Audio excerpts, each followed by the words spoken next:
ರಾಜ್ಯದ ಹಿಂದಿನ ಮುಖ್ಯಮಂತ್ರಿಗಳು ಹಿಂದಿನ ಉಪಮುಖ್ಯಮಂತ್ರಿಗಳಾಗಿರ್ತಕ್ಕಂಥ ಸನ್ಮಾನ್ಯ ದೇವೇಂದ್ರ ಫಡ್ನವೀಸ್ ಸಾಹೇಬರು ಈ ನಮ್ಮ ವಿಧಾನಸಭಾ ಚುನಾವಣೆ ಅಂಗವಾಗಿ ಇಂಡಿ ವಿಧಾನಸಭಾ ಕ್ಷೇತ್ರ, ವಿಜಯಪುರ ವಿಧಾನಸಭಾ ಕ್ಷೇತ್ರ ಮತ್ತು ಇವತ್ತೇನಪ್ಪಾ ಅಂತಂದ್ರೆ ಬಬಲೇಶ್ವರ ವಿಧಾನಸಭಾ ಕ್ಷೇತ್ರದಲ್ಲಿ ಭಾರತೀಯ ಜನತಾ ಪಕ್ಷದ ಅಭ್ಯರ್ಥಿಗಳ ಪರವಾಗಿ ಮತಯಾಚನೆ ಮಾಡಲಿಕ್ಕೆ ಬಂದಿರತಕ್ಕಂಥ ಈ ಒಂದು ಸಂದರ್ಭದಲ್ಲಿ ಅವರನ್ನ ನಾನು ಜಿಲ್ಲೆಯ ಭಾರತೀಯ ಜನತಾ ಪಕ್ಷದ ಪರವಾಗಿ ತುಂಬ ಹೃದಯದ ಸ್ವಾಗತವನ್ನು ಬಯಸ್ತಾ ಇದ್ದೇನೆ. ವೇದಿಕೆ ಮೇಲೆ ಉಪಸ್ಥಿತರಿರ್ತಕ್ಕಂಥ ನಮ್ಮ ಜಿಲ್ಲೆಯ ಜಿಲ್ಲಾ ಅಧ್ಯಕ್ಷರು ಸೋದರಾಗಿರ್ತಕ್ಕಂಥ ಆರ್.ಎಸ್. ಪಾಟೀಲ್ ಕುಚ್ವಾಳ್ ಅವರನ್ನು ಕೂಡ ತುಂಬ ಹೃದಯದ ಸ್ವಾಗತವನ್ನು ಬಯಸ್ತಾ ಇದ್ದೇನೆ. ಇನ್ನೋರ್ವ ವಿಭಾಗದ ಪ್ರಭಾರಿಗಳು ಹಿರಿಯರಾಗಿರ್ತಕ್ಕಂಥ ಚಂದ್ರಶೇಖರಣ್ಣ ಕೌಟಿಗೆ ಅವರಿಗೂ ಕೂಡ ತುಂಬ ಹೃದಯದ ಸ್ವಾಗತವನ್ನು ಬಯಸ್ತೇನೆ. ಮತ್ತು ನಮ್ಮ ಜಿಲ್ಲೆಯ ಮಾಧ್ಯಮದ ವಕ್ತಾರರಾಗಿರ್ತಕ್ಕಂಥ ಸುರೇಶ್ ಬಿರಾದಾರ್ ಸರ್ ಅವರನ್ನು ಕೂಡ ತುಂಬ ಹೃದಯ ಸ್ವಾಗತವನ್ನು ಬಯಸ್ತಾ ಇದ್ದೇನೆ. ಜಿಲ್ಲೆಯ ಇನ್ನೂರವ ಪ್ರಧಾನ ಕಾರ್ಯದರ್ಶಿಯಾಗಿರ್ತಕ್ಕಂಥ ಬಸವರಾಜ್ ಬಿರಾದಾರ್ ಅವರನ್ನು ಕೂಡ ತುಂಬ ಹೃದಯ ಸ್ವಾಗತವನ್ನು ಬಯಸ್ತೇನೆ. ಸೋಲಾಪುರ ಜಿಲ್ಲೆಯ ಭಾರತೀಯ ಜನತಾ ಪಕ್ಷದ ಜಿಲ್ಲಾ ಅಧ್ಯಕ್ಷರಾಗಿರ್ತಕ್ಕಂಥ ಸಾವಜಿ ಪವಾರ್ ಅವರನ್ನು ಕೂಡ ತುಂಬ ಹೃದಯದ ಸ್ವಾಗತವನ್ನು ಬಯಸ್ತಾ ಇವತ್ತು ಸ್ವಾಗತ ಪತ್ರಿಕಾಗೋಷ್ಠಿಯನ್ನ ಪ್ರಾಸ್ತಾವಿಕವಾಗಿ ನಮ್ಮ ಜಿಲ್ಲೆಯ ಜಿಲ್ಲಾಧ್ಯಕ್ಷರು ನಡೆಸಿಕೊಡ್ಬೇಕಂತ ವಿನಂತಿಸಿಕೊಳ್ತಾ ಇದ್ದೀನಿ. ಸಮೂಹ ಮಾಧ್ಯಮದ ಎಲ್ಲ ಪತ್ರಿಕಾ ಮಾಧ್ಯಮದ ಸ್ನೇಹಿತರನ್ನ ಆತ್ಮೀಯವಾಗಿ ಸ್ವಾಗತವನ್ನು ಬಯಸ್ತಾ ಇವತ್ತು ಕರ್ನಾಟಕ ವಿಧಾನಸಭೆ ಚುನಾವಣೆಯ ಪ್ರಚಾರಾರ್ಥವಾಗಿ ವಿಜಯಪುರ ಜಿಲ್ಲೆಯ 8 ವಿಧಾನಸಭಾ ಕ್ಷೇತ್ರಗಳ ಪ್ರಚಾರ ಭರದಿಂದ ಸಾಗಿದ್ದು, ನಿನ್ನೆ ದಿವಸ ನಮ್ಮ ಮಹಾರಾಷ್ಟ್ರದ ಈ ಹಿಂದಿನ ಮುಖ್ಯಮಂತ್ರಿಗಳು ಇವತ್ತಿನ ಉಪಮುಖ್ಯಮಂತ್ರಿಗಳಾಗಿರ್ತಕ್ಕಂಥ ಜನಪ್ರಿಯ ನಾಯಕರಾಗಿರ್ತಕ್ಕಂಥ ದೇವೇಂದ್ರ ಫಡ್ನವೀಸ್ ಜಿ ಅವರು ನಿನ್ನೆ ಇಂಡಿ ವಿಧಾನಸಭಾ ಕ್ಷೇತ್ರದಲ್ಲಿ ಪ್ರವಾಸ ಮಾಡಿ ಅಲ್ಲಿ ಮತಯಾಚನೆ ಮಾಡಿ ಅಲ್ಲಿ ಸಮಾಜದ ವಿವಿಧ ಸ್ತರದ ಎಲ್ಲ ಪ್ರಮುಖರನ್ನ ಭೇಟಿಯಾಗಿ ಮಾತುಕತೆ ಆಡತಕ್ಕಂಥ ಒಂದು ಕೆಲಸ ಆಯಿತು. ನಂತರ ಅಲ್ಲಿ ಪ್ರಮುಖವಾಗಿ ಲಚ್ಚಾಣ ಮಠಕ್ಕೆ ಭೇಟಿ ಕೊಡ್ತಕ್ಕಂಥದ್ದು ಕೂಡ ಆಯಿತು. ತದನಂತರ ನಿನ್ನೆ ದಿವಸ ಸಂಜೆ ವಿಜಯಪುರ ನಗರಕ್ಕೆ ಆಗಮಿಸಿ ಛತ್ರಪತಿ ಶಿವಾಜಿ ಮಹಾರಾಜರಿಗೆ ಮಾಲಾರ್ಪಣೆ ಮಾಡುವುದರ ಮುಖಾಂತರ ಆ ಒಂದು ಕಾರ್ಯ ಮುಗಿಸಿಕೊಂಡು ನಂತರ ಡೋಬ್ಲೆ ಗಲ್ಲಿ ಒಳಗ ಒಂದು ಚಾಪೆ ಚರ್ಚೆ ಅಂತ ಹೇಳಿ ಅಲ್ಲಿ ಪ್ರಮುಖ ಕಾರ್ಯಕರ್ತರ ಜೊತೆ ಒಂದು ಸಂವಾದ ಒಂದು ಕಾರ್ಯಕ್ರಮ ಏರ್ಪಾಡು ಮಾಡಿತ್ತು. ಆ ಕಾರ್ಯಕ್ರಮದಲ್ಲಿ ಭಾಗಿಯಾಗಿ ಇವತ್ತು ಈ ಒಂದು ಪತ್ರಿಕಾಗೋಷ್ಠಿ ಮುಗಿದ ನಂತರ ಅವರ ಒಂದು ಅಪೇಕ್ಷೆ ಈ ಹಿಂದೆ ಲಿಂಗೈಕ್ಯರಾಗಿರ್ತಕ್ಕಂಥ ಪರಮ ಪೂಜ್ಯ ಸಿದ್ದೇಶ್ವರ ಮಹಾಸ್ವಾಮೀಜಿಯವರ ಅವರ ಒಂದು ಆಶ್ರಮಕ್ಕೆ ಭೇಟಿ ಕೊಡಬೇಕಂತನ್ನುವಂಥದ್ದು ಅವರ ಒಂದು ಮನದಿಚ್ಛೆ ಆಗಿತ್ತು. ಹೀಗಾಗಿ ಈ ಪತ್ರಿಕಾಗೋಷ್ಠಿ ಮುಗಿದ ನಂತರ ಅವರು ಸಿದ್ದೇಶ್ವರ ಆಶ್ರಮಕ್ಕೆ ಭೇಟಿ ಕೊಟ್ಟು ನಂತರ ಬಬಲೇಶ್ವರ ವಿಧಾನಸಭಾ ಕ್ಷೇತ್ರದಲ್ಲಿ ಕನ್ಮಡಿಯಲ್ಲಿ ನಡೀತಕ್ಕಂಥ ಸಾರ್ವಜನಿಕ ಸಭೆಯನ್ನು ಉದ್ದೇಶಿಸಿ ಮಾತನಾಡಿ ಅವರ ಮುಂದೆ ಮಹಾರಾಷ್ಟ್ರಕ್ಕೆ ತೆರಳುತ್ತಾ ಇದ್ದಾರೆ. ಹೀಗಾಗಿ ಇವತ್ತಿನ ಈ ಒಂದು ಅವರು 2 ದಿವಸದ ಪ್ರವಾಸದಲ್ಲಿ ಕಾರ್ಯಕರ್ತರ ಉತ್ಸಾಹ, ಜನರ ಉತ್ಸಾಹ ಅದನ್ನ ನೋಡಿದ್ರೆ ನಿಜಕ್ಕೂ ನಮಗ ಬಹಳ ಸಂತೋಷ ಅನ್ನಿಸ್ತದೆ. ಹೀಗಾಗಿ ಇವತ್ತಿನ ಈ ಪತ್ರಿಕಾಗೋಷ್ಠಿಯನ್ನ ಉದ್ದೇಶಿಸಿ ದೇವೇಂದ್ರ ಫಡ್ನವೀಸ್ ಜಿ ಅವರು ಈ ಸಭೆಯನ್ನ ಪತ್ರಿಕಾಗೋಷ್ಠಿಯನ್ನು ಉದ್ದೇಶಿಸಿ ಮಾತಾಡ್ತಾರೆ. आप सभी का मैं यहाँ पर बहुत बहुत स्वागत करता हूँ।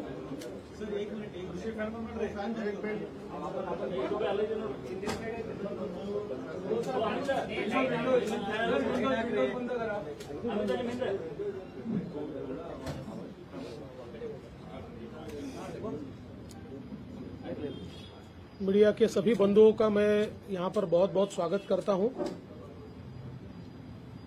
10 मई को कर्नाटक विधानसभा का चुनाव होने वाला है और मुझे पूर्ण विश्वास है कि हमारे आदरणीय प्रधानमंत्री नरेंद्र मोदी जी के नेतृत्व में, मार्गदर्शन में कर्नाटक में बसवराज बोम्मई जी की सरकार फिर से चुनकर आएगी और कर्नाटक की जनता ये डबल इंजन सरकार को ही प्राधान्य देगी।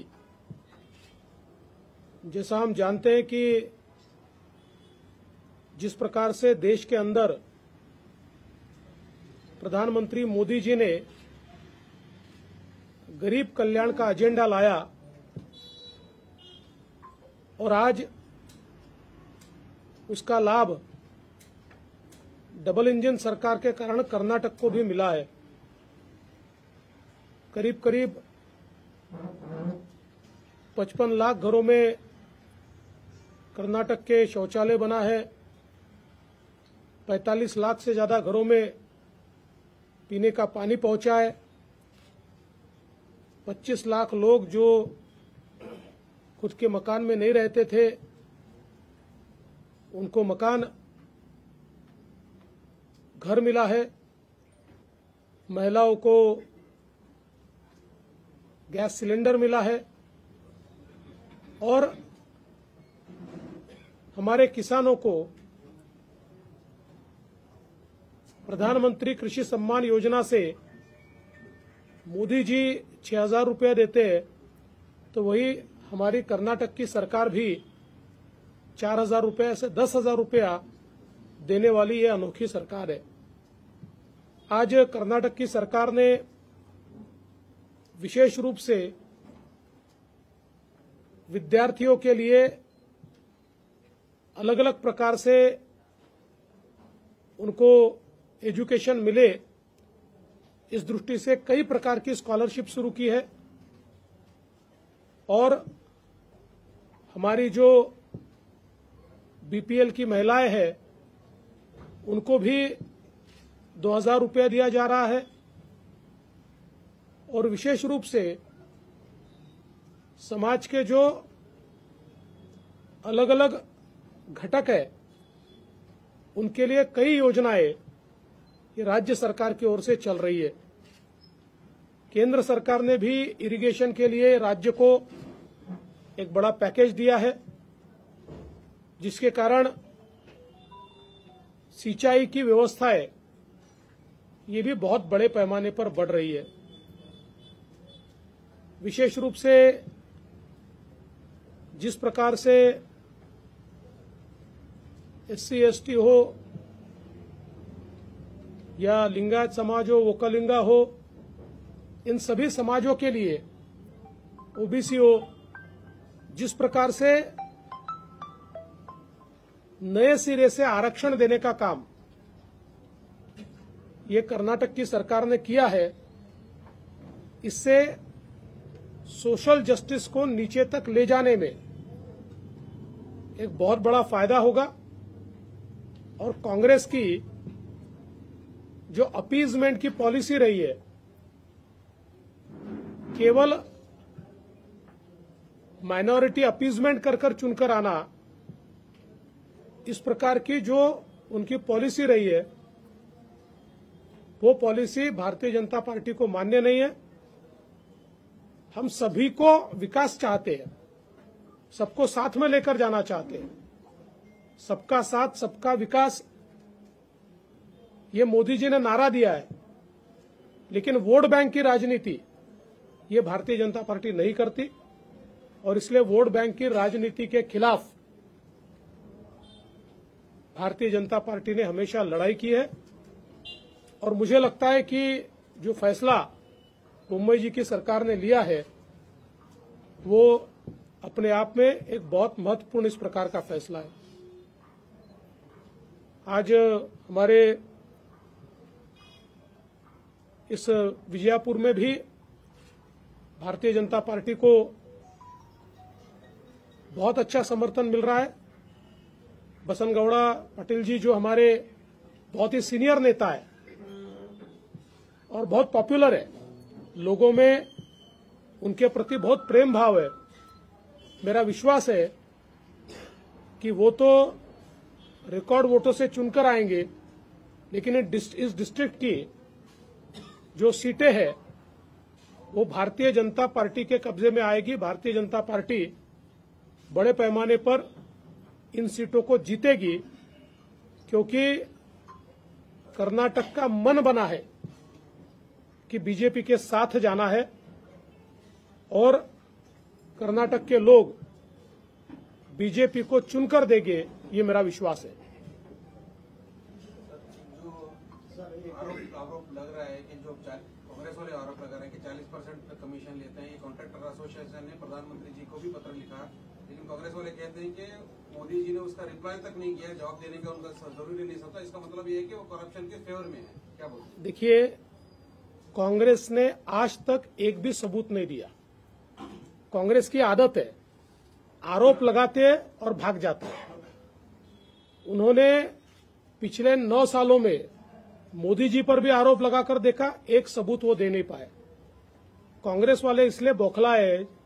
हमारे गृह मंत्री अमित शाह जी ने बहुत अच्छा उसका वर्णन किया है। कांग्रेस वाले इसलिए बौखलाए, उनके लिए कर्नाटक एटीएम था। केंद्रीय कांग्रेस कर्नाटक से कभी भी पैसा उठाकर ले जाती थी। वो एटीएम बंद होने के कारण इस प्रकार की उनकी बौखलाहट है। सर, अभी सुनना है सिर्फ महाराष्ट्र में और आप एक बार सीएम बना रहे हैं। नहीं, महाराष्ट्र में कोई चेंज नहीं है। महाराष्ट्र में जो एकनाथ शिंदे जी है वही सीएम है, चुनाव तक भी वही सीएम रहेंगे, चुनाव भी उन्हीं के नेतृत्व में लड़ेंगे और चुनाव हम जीतेंगे। वरिष्ठ लोग बोल रहे हैं आप छोड़ दीजिए। जी से आपका कोई अरे भाई, कर्नाटक का पूछिए, छोड़ दीजिए। आप आए पहली बार इसलिए तो हमें पूछना पड़ा है। चर्चा का विषय लोगों को भी पता होना चाहिए। ऐसा है कि मैंने आपको बहुत स्पष्ट बताया, बाकी जो चीजें चल रही है वो चीजें मीडिया में है। जी, आप कुछ पूछ रहे थे। सर, महाराष्ट्र के बहुत सारे बॉर्डर्स में जो कन्नड़ी का लोग रहते हैं, वहाँ से वो लोग इधर कर्नाटक में आना चाहते हैं, तो उनको फैसिलिटी नहीं मिल रहा है महाराष्ट्र गवर्नमेंट से। आप इसके बारे में क्या बोलते? देखिए, ऐसा कोई बात नहीं है। महाराष्ट्र गवर्नमेंट अपनी फैसिलिटी देती है, कर्नाटक अपनी फैसिलिटी देती है, और जो मुद्दा है वो तो कोई आज का नहीं है। तो आप चुनाव के समय उस मुद्दे को क्यों उछालना चाहते हो? कर्नाटक में विमा क्यों जारी कर रहे हैं? मराठी भाषा का देखिए, वो भी आप जो कह रहे हैं ये हमारी सरकार के समय नहीं हुआ। कांग्रेस की सरकार जब कर्नाटक में थी और कांग्रेस की सरकार जब महाराष्ट्र में थी, उस समय हुआ ये। उसका हमने पत्र भी जारी कर दिया है। कर्नाटकमधल्या मराठी भाषिकांना महात्मा फुले जन आरोग्य योजना देण्याचे कारण काय होतं? कारण इथं ऑलरेडी अनेक योजना आहेत. मी मगाशी पण सांगितलं, हा आदेश जेव्हा कर्नाटकमध्ये काँग्रेसचं सरकार होतं आणि महाराष्ट्रात काँग्रेसचं सरकार होतं तेव्हा निघालेला आदेश आहे। त्यामुळे आज निघालेला आदेश नाही आहे। सरकार बीजेपी का बीजेपी सरकार है यहाँ भी, लेकिन हर नया मुद्दे पे फिर बेलगाम का इश्यू उठाते हैं, जबकि महाजन कमेटी की रिपोर्ट क्लियर हो ये बेलगाम कर्नाटक का हिस्सा है, तो क्यों बार बार मुद्दा उठाया जाता है बेलगाम का? महाराष्ट्र सरकार के द्वारा देखिए, ये कोई आज उठा है? ये कोई आज का विषय है? ये तो सालों से चल रहा है और इसके ऊपर सुप्रीम कोर्ट में केस है, इसलिए इसके ऊपर बोलना ठीक नहीं है। सुप्रीम कोर्ट के सामने केस जब चलती है उस समय उसके ऊपर चर्चा करना ये योग्य नहीं होता। सर, विश्व कन्नड़ सम्मेलन बनाए तो आप विरोध करते हो कैसे?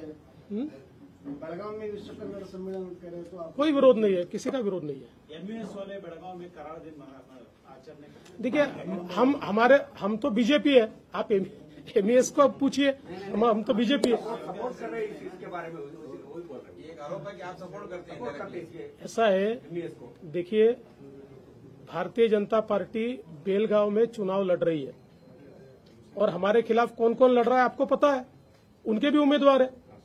बॉर्डर के मुद्दे पर अमित शाह जी ने कहा है कोई कर्नाटक और महाराष्ट्र गवर्नमेंट उसके मुद्दे के बारे में कोई स्टेटमेंट नहीं देने का वो ऑर्डर किया, फिर भी आपका सीएम वो बॉर्डर के बारे में बात कर रहा है। देखिए, जो अमित शाह जी के यहाँ तय हुआ उसी के अनुसार दोनों सीएम काम कर रहे हैं, कोई अलग काम नहीं हो रहा है। मुझे लगता है आपके प्रश्न खत्म। 4% रिजर्वेशन के बारे में बात करें, आज सुप्रीम कोर्ट में अटॉर्नी जनरल ने खुद कहा है कि हम लोग 9 तारीख तक हम लोग उसको रिजर्वेशन को इम्प्लीमेंट नहीं करेंगे, जो 4% निकाला गया था। इसका मतलब ये है कि कहीं ना कहीं आपको भी डर है कि वो इलीगल है या नहीं? बिल्कुल लीगल है, 100% कानूनन है। संविधान में कहीं पर भी माइनॉरिटीज को या मुस्लिम समाज को रिजर्वेशन नहीं दिया जा सकता। डॉक्टर बाबा साहेब आम्बेडकर जी ने जिस समय संविधान तैयार किया था उस समय ये मुद्दा आया था, कॉन्स्टिट्यूएंट असेंबली में इस पर चर्चा हुई थी और स्पष्ट रूप से ये कहा था कि ये रिजर्वेशन धर्म के आधार पर नहीं दिया जा सकता, और इसलिए उसी समय कॉन्स्टिट्यूएंट असेंबली ने उसको नकारा था। आज तक जितने बार अलग अलग राज्यों ने मुस्लिम रिजर्वेशन देने का प्रयास किया, सुप्रीम कोर्ट ने भी उसको खारिज किया है। इसलिए जो भारतीय जनता पार्टी की सरकार ने निर्णय लिया है वो पूर्ण रूप से संविधान सम्मत इस प्रकार का निर्णय है, संवैधानिक निर्णय है। डॉक्टर बाबा साहब आम्बेडकर जी ने जो संविधान के प्रिंसिपल्स दिए उसके अनुरूप ये निर्णय सुप्रीम कोर्ट में आप जीतेंगे, आपको यकीन है कि आप जीतोगे? पक्का जीतेंगे। झालं? संजय राऊतांनी असं म्हटलं की शिवसेना फोडण्याची सुपारी कोण घेतली असा सवाल अरे संजय राऊत करता महाराष्ट्रात बोलू